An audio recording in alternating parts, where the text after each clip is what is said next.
sa bubong. So dito natin kinuha yung wiring ng wifi. So dito natin pinadaan. Ayos. First natin lumakyat dito sa bubong.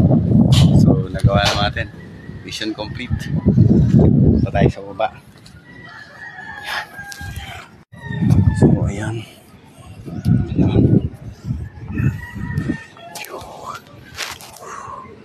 So yun, ayun yung kasama ko kasi. Ay bababa. Pahirapan bago bumaba. Ayun yung hagdan. Baba. Tayo bababa guys. So, sa buhay installer. Bye-bye. Sa mga gusto magpa-install, PM lang po. Tignan ko lang.